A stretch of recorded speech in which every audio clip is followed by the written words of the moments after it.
편입이라는 거요, 여러분들 정말 쉽지 않습니다. 제가 7년간 플래너를 하면서 수백 명이 저한테 상담을 주시고 편입에 도전을 했지만 안타깝게도 편입에 성공하신 분들은 15%에 못 미쳤습니다. 제가 이렇게 7년 동안 일을 해보니까요, 편입에 성공하시는 분들과 실패하시는 사람들의 차이는 딱 두 가지였습니다. 첫 번째는 계획에 대한 차이이고, 두 번째는 시간 관리에 대한 차이였습니다. 오늘은 편입을 하고 싶다는 마음과 달리 합격률은 낮은 편입 시장의 현실과 7년차 플래너로서 여러분들한테 하고 싶은 조언을 좀 영상에 담아보려고 합니다. 아마도 편입을 준비하시는 많은 분들이 대부분 현재의 상황에서 벗어나서 조금 더 나은 학벌을 갖춤으로써 얻어지는 많은 베네핏들을 생각하실 거예요. 하지만요, 너무 모호합니다. 자신이 왜 학벌을 세탁하고 4년제 대학을 졸업해야 되는지에 대해 명확한 이유를 찾고, 그 이유들이 바로 여러분들이 앞으로 갖게 될 많은 수고와 노력들을 감당하게 해줄 겁니다. 그래서 편입을 준비하기에 앞서 가장 첫 번째로 해야 될 일은 자신이 공부하는 책상 혹은 가장 잘 보이는 곳에 내가 편입을 합격해야 될 이유 10가지를 적어보는 거예요. 저도 편입을 했지만 제가 편입을 하고 싶은 이유는 굉장히 명확했습니다. 인서울 4년제 졸업의 간판, 그리고 공부 잘하고 똑똑한 친구들과의 커뮤니티, 그리고 제가 나중에 건강심리라고 하는 심리 쪽 세부 학문을 연구하고 또 그와 관련된 좋은 책들을 좀 써보고 싶다라는 열망이 있었기 때문입니다. 여러분들도 오늘 이 영상을 보신다면 한번 생각해서 적어보시고, 그리고 나서 편입에 대해서 준비를 하시길 꼭꼭 추천드립니다.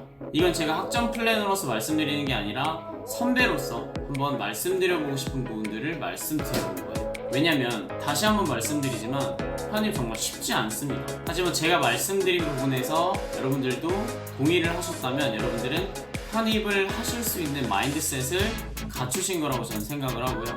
그럼 지금부터 편입의 현실에 대해서 말씀을 드려보도록 하겠습니다.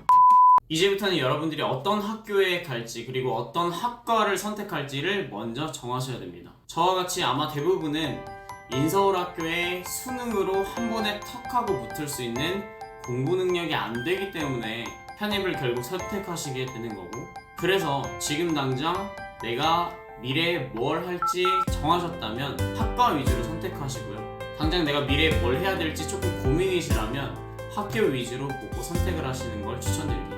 학과 위주로 선택한다면 조금 더 수월할 수 있고요. 학교 위주로 선택하셨다면 아마 조금 좋은 학교를 선택하셨을 테니 조금 더 어려우실 수 있습니다. 이건 이따가 제가 전형이나 준비해야 될 것들을 말씀드리는 구간에서 자연스럽게 또 한번 필터링이 될 거니까 그냥 일단 한번 정해보시는 겁니다. 내가 원하는 학교, 학과 위주로 선별해서 10개 정도의 학교를 나열해보고요. 그 선별하는 기준은 어려울 것 같은데 내가 진짜 가고 싶다 3군데, 여기는 해볼만 할 것 같다 4군데, 여기는 좀 쉬울 것 같은데 라고 생각되는 곳 3군데, 이렇게 기준을 잡아서 10군데를 먼저 정해보세요. 목표 대학을 정하셨다면 이제 그 해당 학교의 전형을 알아보셔야 됩니다. 매년 다르고 학교는 학과마다 다르기 때문에 꼭 전형을 확인을 해보시는 게 중요하고요. 제가 간략하게 말씀을 드리면 인서울은 보통 편입영어 시험을 주로 보고요. 대학교 1, 2학년 수준에서 전공서적을 영어로 이해할 수 있을 정도로 공부해 주셔야 됩니다. 동일한 수준의 학생들과 필답고사 점수 1, 2점 차이로 떨어지는 게 편입입니다. 정말 잘 준비해 주셔야 되고, 직업국은 공인영어인 토익을 주로 보고 성적과 면접을 봅니다. 토익은 저같이 학교 다닐 때 운동만 한 사람도 정말 열심히 공부하면 고득점이 가능하고 계속해서 시험을 볼 수 있으니까 조금 더 쉽게 고득점을 할 수 있습니다. 그리고 목표 학과를 정하셔야 되는데요. 계열을 정하셔야 돼요. 인문계냐 자연계냐. 인문계면 편입영어 위주로만 공부하시고, 자연계면 편입영어와 편입수학도 같이 공부를 해주셔야 됩니다. 자연계는 일부 대학은 편입수학만 보니까 이것도 아까 말씀드린 해당 대학의 전형을 꼭 확인하시길 바라요. 제가 목표 설정에서 말씀드렸듯이 편입 지원을 보다 폭넓게 가져가셔서 플랜 A부터 D까지 잘 준비해 주신다면 현실적으로 본인에게 맞는 학교를 가실 수 있습니다. 편입에는 크게 2가지 유형이 있습니다. 2학년 이상 수료하거나 전문학사 졸업 시 지원이 가능한 일반 편입, 그리고 4년제 학사학위 취득하거나 학사학위에 준하는 학점을 이수한 사람들이 지원할 수 있는 학사 편입이 있습니다. 일반 편입은 빠르게 지원 자격을 충족할 수 있지만 보통은 경쟁률이 높고요.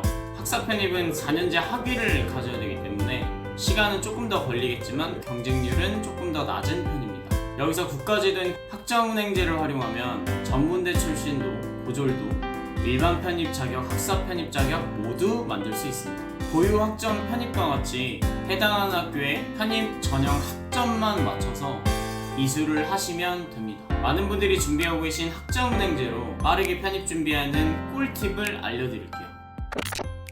첫 번째로 우선 지원 자격을 갖춰야 되겠죠. 현재 내가 가지고 있는 학점을 잘 파악해야 됩니다. 전문대 졸업자는 보통 80학점이 필요한데요. 고졸의 경우 0학점부터 80학점까지 두 학기에 해당하는 1년이라는 시간이면 자격을 갖추실 수 있고요.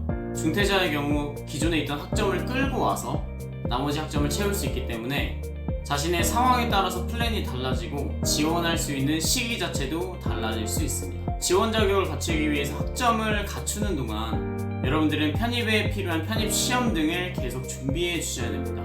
구체적으로 편입을 위한 학점 취득 방법 지금부터 알려드릴게요. 보통은 학점을 3가지 방법으로 채울 수 있는데요. 첫 번째 온라인 수업 녹화 강의고 2주간의 출결이기 때문에 강의는 평소 틀어만 두시고 제가 드리는 자료를 통해서 오픈북으로 시험 보시기 때문에 따로 시험이나 레포트를 대비해서 공부하실 필요 없이 틀어만 두시면 됩니다. 또 빠르게 학점을 채우고 싶으시면 독학사나 자격증 시험을 봐서 추가적으로 학점을 인정받아야 되고 이 시험들은 대비를 좀 해주셔야 되기 때문에 학위 취득 기간이 줄어드는 대신 조금은 여러분들이 노력을 해주셔야 됩니다. 여기서 제일 중요한 것은 편입 원서 시기를 여러분들이 맞춰주셔야 되는 건데요. 편입 원서 마감일 전까지 서류 제출이 안 되면 박탈되게 됩니다. 그래서 학점은행제는 무조건 역산으로 플랜을 짜드립니다. 마지막으로 주의사항 알려드리도록 하겠습니다. 첫 번째는 예전에 수강했던 과목과 중복 과목인지 꼭 체크해 주셔야 돼요. 중복 과목의 경우 하나만 인정이 되기 때문에 플랜 설정 시 꼭 확인해 주셔야 됩니다. 두 번째는 지원 자격과 편입 시험 준비를 병행하는 것입니다. 여러분들이 학점만 채우고 나서 그 다음에 시험 준비를 하시면 남들보다 늦게 시작하기 때문에 훨씬 더 오랜 시간이 걸립니다. 그래서 학점을 취득하는 동안 여러분들이 계속 편입 시험 준비를 해주셔야 됩니다. 그리고 많은 분들이 처음엔 혼자 하시다가 학습 설계 오류, 전공 미충족, 자격 미달 등으로 낭패를 보시는 경우가 굉장히 많아요. 저의 경우 국가에서 운영하는 교육부 교육원 소속이기 때문에 별도의 비용이 전혀 발생하지 않습니다. 혼자 힘들게 돌아가지 마시고 플래너에게 루트를 점검받고 앞으로의 플랜, 상담 꼭 받아보시고요. 필요하시다면 고정 댓글을 참고해주세요. 오늘의 편입에 대해서 간단하게 좀 알려드렸는데 편입에 대한 정보나 전략 같은 것들도 굉장히 중요하지만 편입을 준비하는 시간과 그 과정 그리고 편입을 막상 했을 때도 학교를 다니는 게 쉽지는 않습니다. 그렇기 때문에 편입을 준비하시기 전에 먼저 마인드셋을 꼭 잘 하셔야 된다 이런 말씀을 꼭 드리고 싶고요. 제가 초두에 말씀드린 루틴들 내가 왜 편입을 해야 되는지에 대한 10가지 이유 그리고 내가 가고 싶은 학교와 학과를 10가지 정도를 구성을 하셔서 그 목표를 가지고 세세하게 전략을 짜 나가신다면 여러분들도 학점 플래너 없이도 충분히 좋은 학교에 편입을 하실 수 있을 거라고 저는 생각을 합니다. 하지만 그 과정에서 어려움을 겪거나 효율적이지 않다라고 느끼신다면 상담을 한번 받아보시면 아마 도움이 많이 되실 거라고 생각을 해요. 저는 그럼 다음 영상에서 뵙도록 하고요. 오늘 영상은 여기까지 하겠습니다. 감사합니다. 학점 코치 왕선생이었습니다.